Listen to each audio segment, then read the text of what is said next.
Hello, everyone, and welcome back to another week of Sabbath School Nuggets.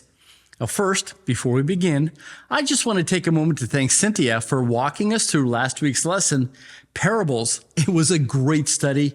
Thank you, Cynthia. This week's lesson is entitled Miracles Around the Lake.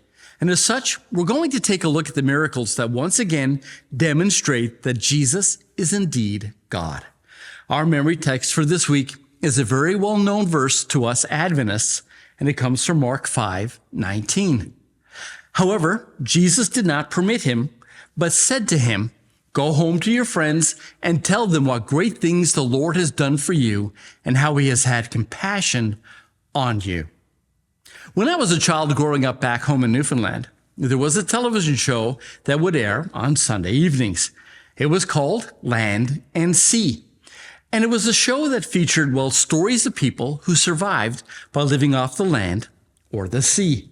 Now, this week's lesson could have been called Land and Sea, as it features stories about Jesus and the miracles he performed both on the land and the miracles he performed out on the sea. From casting out demons, healing the sick, raising the dead, feeding the 5,000 on land, to calming the raging storms and walking on water. We, like the disciples, will be drawn to this one conclusion: Jesus is indeed the Son of God. Now we come to Sunday's lesson, and we get to see that Jesus was indeed both fully human and fully God. After a long day of preaching and performing miracles, Jesus is what we would call, exhausted. I would imagine that he is mentally, emotionally, and physically exhausted. Think about this. How tired do you have to be to fall asleep in a crowded boat and nothing can wake you up, not even a storm? I think that something we all too easily forget is just how human Jesus really was.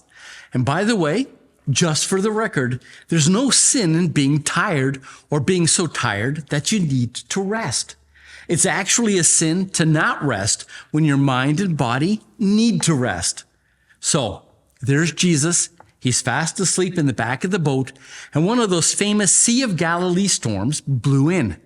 They say that from time to time, these storms can easily sink a boat, and apparently it threatened to do so that night. So what do the disciples do? They wake Jesus up. Jesus takes a look at the storm, the waves pouring over the sides into the boat, and he asks, "Why are you so afraid?" Then he turns to the storm and he commands it to stop. And the storm, it obeys its master's voice. And it leads the disciples to ask the most important question they can ask. Who is this Jesus?